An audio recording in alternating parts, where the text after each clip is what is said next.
नमस्कार, good afternoon. मी मयूर पुन्हा एकदा तुमचं M1 ट्रेडिंग स्पेसच्या अपडेट व्हिडिओमध्ये स्वागत करतो.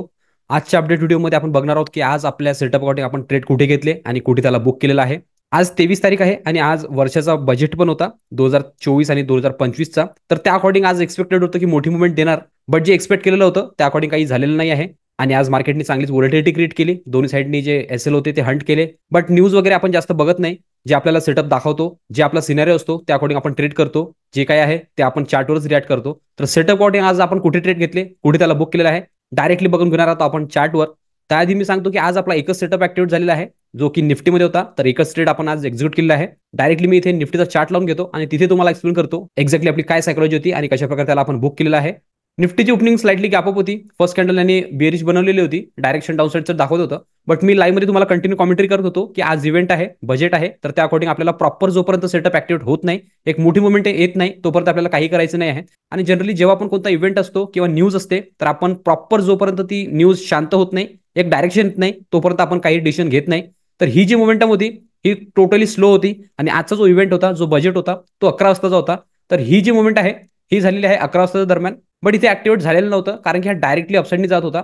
इथे मी रेडी होतो, सर्वजण रेडी होते की एक्झॅक्टली हा खाली येईल, रिट्रेसमेंट देईल, त्यानंतर ट्रेंड कंटिन्युएशन मध्ये जेव्हा हा अपसाईडनी जाईल तर एक आपण मोठं ट्रेंड कॅप्चर करू शकतो.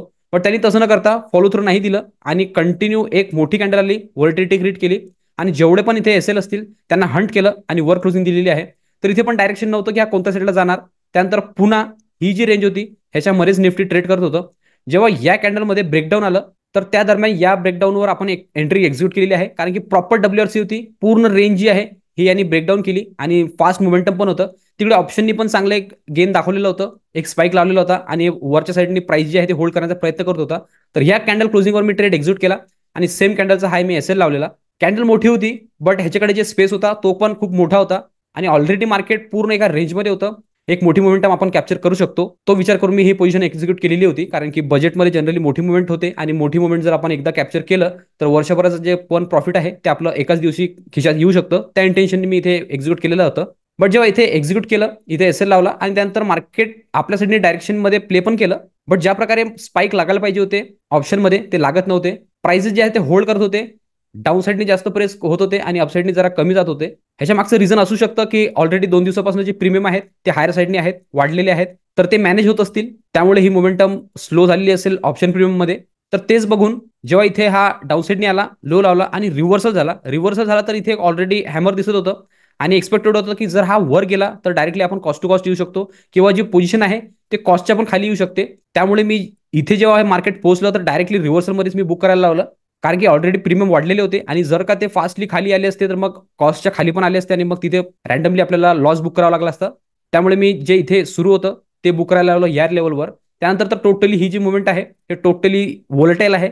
जेवढं डाऊन साईडनी मुवमेंट केली तेवढीच आता कव्हर करून यांनी रेंजच्या जवळ येण्याचा प्रयत्न करत आहे. ऑलमोस्ट या लेवलवर ट्रेड करत आहे, कारण की इव्हेंट डेज ज्या दिवशी असतात ऑप्शन प्रीमियम जे आहेत ते रॉकेट सारखे वर जातात. बट आज ते दिसत नव्हतं, त्यामुळे आपण रॅन्डमली जे मिळालं त्यामुळे सॅटिस्फाईड आहे.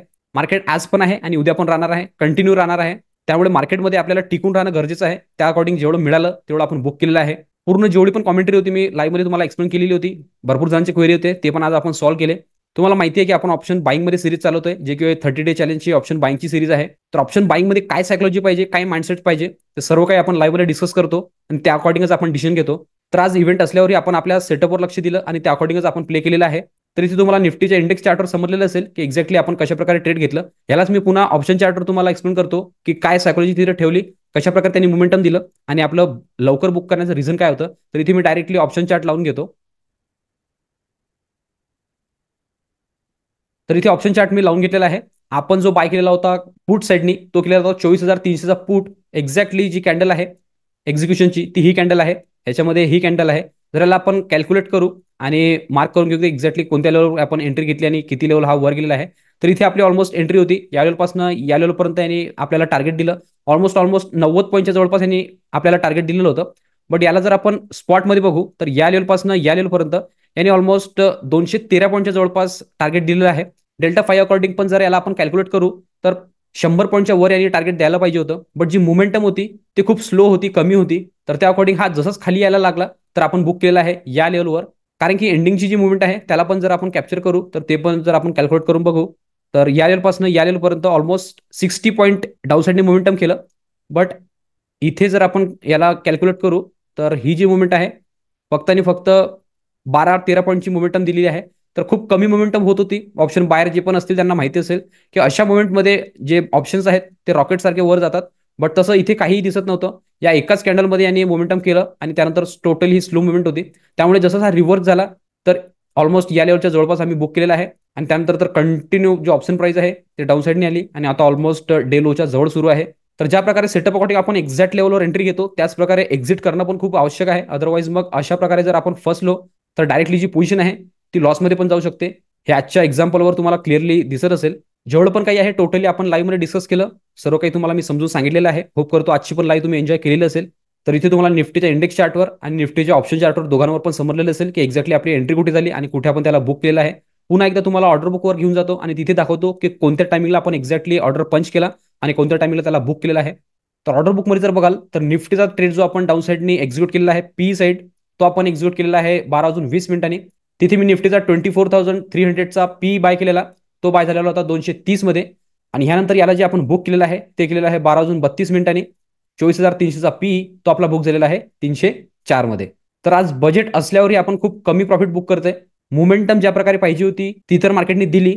बट जे ऑप्शन प्रीमियम फ्लाय व्हायला पाहिजे होते, म्हणजे की वर जायला पाहिजे होते, गेन करायला पाहिजे होते, ते होत नव्हते. होऊ शकतं की व्हॉलेटिलिटी आणि ऑलरेडी ऑप्शनचे जे प्रीमियम आहे ते वाढलेले होते, त्यामुळे होत असेल की सेटल व्हायचं असेल, त्यामुळे मोमेंटम दिलेली नसेल. आणि एक्स्ट्रीम व्हॉलेटिलिटी आज आपल्याला बघायला मिळालेली आहे. जिथे ओपन झालं ऑलरेडी मार्केट त्याच लेवलवर येऊन ट्रेड करताना दिसत आहे. तर एंट्री पण आपली परफेक्ट लेवलवर झालेली आहे आणि एक्झिट पण आपण परफेक्ट लेवलवर केलेली आहे. होप करतो सर्व काही तुम्हाला समजलेलं असेल. आणि या बाहेर पण जे आपल्याला डिस्कस करायला पाहिजे होतं ते टोटली आज आपण लाईव्हमध्ये डिस्कस केलेलं आहे. ज्यांना कोणाला पण आमच्यासोबत लाईव्हमध्ये जुळायचं असेल, आमच्यासोबत लाईव्ह मार्केटमध्ये लर्निंग करायची असेल, तर ते डिस्क्रिप्शनमध्ये दिलेल्या नंबरवर कॉल किंवा व्हॉट्सअप करू शकता आणि डिटेल घेऊ शकता. त्यानंतर लगेचच दुसऱ्या दिवसपासूनच तुम्ही आमच्यासोबत लाईव्ह मार्केटमध्ये येऊ शकता आणि पार्टिसिपेट करू शकता. तर इथे तुम्हाला आजच्या ट्रेडचं पण अपडेट क्लिअर झालेलं असेल. तर आजच्या अपडेट व्हिडिओ पुरतं एवढंच ठेवू. भेटूया नेक्स्ट व्हिडिओमध्ये. तोपर्यंत शिकत राहा, इम्प्लिमेंट करत राहा. गुड लक, बाय.